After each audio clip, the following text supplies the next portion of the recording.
दोस्तों, quick study number 1 YouTube channel में आप सभी का बहुत बहुत स्वागत है। तो दोस्तों, इस वीडियो के माध्यम से हम लोग देखने वाले हैं एनसीई सार संग्रह, जो कि दोस्तों कक्षा 6 से लेकर 12 तक का है।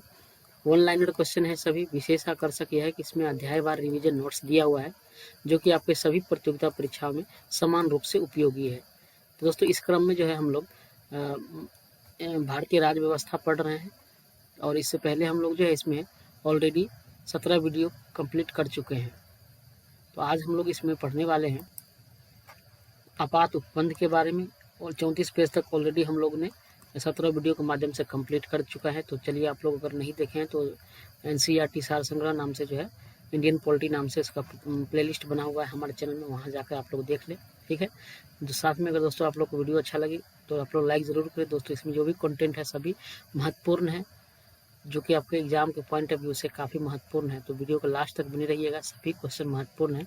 चलिए हम लोग स्टार्ट करते हैं हमारा पहला क्वेश्चन से। तो हमारा पहला क्वेश्चन है इसमें कि आपातकाल में किसी राज्य विधानसभा की अवधि बढ़ाई जा सकती है। किसके द्वारा? ये संसद के द्वारा बढ़ाई जा सकती है। अगला है, किसने कहा था कि राष्ट्रपति का आपातकालीन अधिकार संविधान के साथ धोखा है? किसने कहा था? ये हृदयनाथ कुंजरू ने कहा था। ठीक है। अगला क्वेश्चन देख लेते हैं कि राज्य में राष्ट्रपति शासन किसकी सलाह पर लागू किया जाता है? तो दोस्तों, राज्यपाल की जो है सलाह पर राज्य में राष्ट्रपति शासन लागू किया जाता है। अगला क्वेश्चन है, राष्ट्रपति शासन अधिकतम कितनी अवधि के लिए लगाया जा सकता है? दोस्तों, तो अधिकतम जो है राष्ट्रपति शासन 3 वर्ष तक लगाया जा सकता है। ठीक है। अगला देख लेते हैं महत्वपूर्ण जानकारी कि अब तक की गई आपात उद्घोषणाएं। अब तक कौन कौन किया गया है वो आपात उद्घोषणाएं? वो कौन कौन है? तो अभी तक जो है अनुच्छेद 352 का प्रयोग 3 बार किया गया है, और इन तीनों उद्घोषणाओं से संबंधित प्रमुख तथ्य इस प्रकार है। कौन कौन है? पहला है कि पहली बार 26 अक्टूबर 1962 को आपात की घोषणा की गई। इसका कारण था कि सितंबर 1962 में चीन ने नेफा यानी नॉर्थ ईस्ट फ्रंटियर एजेंसी जो है नेफा क्षेत्र पर आक्रमण कर दिया था। इस क्षेत्र को अब अरुणाचल प्रदेश कहा जाता है। तो इस पर आक्रमण कर दिया था 1962 में चीन, इसलिए जो है पहली आपात काल की यानी घोषणा की गई थी। दूसरा है कि आपात की दूसरी उद्घोषणा जो है दिसंबर 1971 को पाकिस्तान द्वारा भारत के विरुद्ध अघोषित युद्ध छेड़ने के कारण की गई थी। यह उद्घोषणा मार्च 1970 तक लागू रही थी, यानी 71-77 तक जो है लागू हुआ था। अगला है कि आपात की जो है तीसरी उद्घोषणा आंतरिक अशांति के आधार पर 25 जून 1975 को की गई। यह उद्घोषणा 21 मार्च 1970 को जो है वापस ली गई थी। तो ये थे 3 महत्वपूर्ण कारण जिसके कारण जो है आपात उद्घोषणा लागू किया गया था।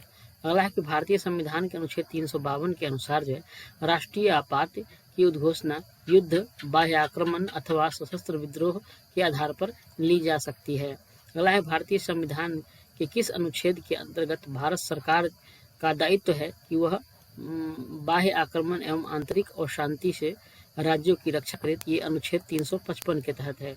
अगला क्वेश्चन है कि भारतीय संविधान के किस अनुच्छेद के अंतर्गत किसी राज्य में राष्ट्रपति शासन लागू किया जा सकता है? ये दोस्तों अनुच्छेद जो है 356 के तहत किसी राज्य में राष्ट्रपति शासन लगाया जाता है।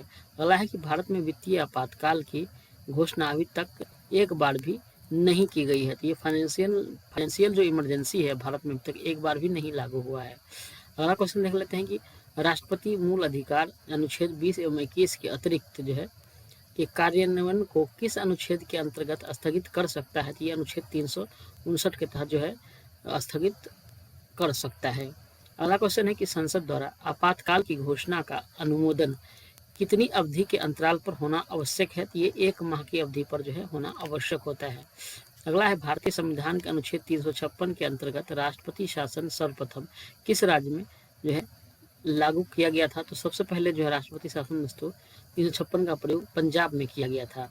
राष्ट्रपति जो है राष्ट्रीय आपातकाल में लोकसभा की अवधि आपातकाल की समाप्ति तक बढ़ाई जा सकती है, लेकिन एक समय में केवल 1 वर्ष के लिए ही बढ़ाई जा सकती है।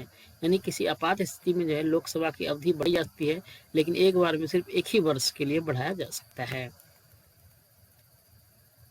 नेक्स्ट हम लोग देख लेते हैं आपातकाल के प्रकार एवं प्रभाव क्या क्या है। आपातकाल के प्रकार देख लेते हैं कौन कौन है। अनुच्छेद 352 राष्ट्रपति शासन है, अनुच्छेद 356 में राज्य आपात है, और अनुच्छेद 360 में वित्तीय आपात है। ये आपातकाल के प्रकार है। 52 राष्ट्रपति शासन, 56 में आप राज्य आपात और 60 में है वित्तीय आपात। ठीक है, राष्ट्रीय आपात में क्या क्या था 356 में? तो राष्ट्रीय आपात के दौरान जो है संघ और राज्य के मध्य शक्ति का विभाजन समाप्त हो जाता है और राज्य संघ राज्य सूची के विषय पर भी विधि का निर्माण कर सकती है, यानी केंद्र जो है किसी राज्य के संबंध में जो है कानून बना सकता है। अगला है कि भारत की संघात्मक प्रणाली यानी एकात्मक रूप से कार्य करने लगती है। अगला है कि अब तक राष्ट्रीय आपात को का प्रयोग जो है 3 बार किया गया है। ठीक है, राष्ट्रीय आपात अभी तक जो है 3 बार इसका प्रयोग किया जा चुका है अभी तक। ऊपर हम लोग देखे हैं कब कब किया गया है। सो अगला है 356 राज्य आपात क्या है? इसमें क्या होता है कि राष्ट्रपति शासन में राज्य विधानसभाएं भंग कर दी जाती हैं और शक्तियों का विभाजन भी समाप्त हो जाता है, यानी राज्य के अंदर किसी भी का शक्ति नहीं रहता है, यानी मुख्यमंत्री जो भी होता है विधानसभा को सभी का शक्ति क्या होता है समाप्त हो जाता है। भारत की शासन प्रणाली एकात्मक स्वरूप ग्रहण कर लेती है। ठीक है, अब तक राष्ट्रपति शासन का प्रयोग 120 से अधिक बार किया जा चुका है, यानी जब से हमें आज़ादी मिली है तब से अभी तक जो है 120 से अधिक बार जो है राष्ट्रपति शासन का प्रयोग किया जा चुके हैं।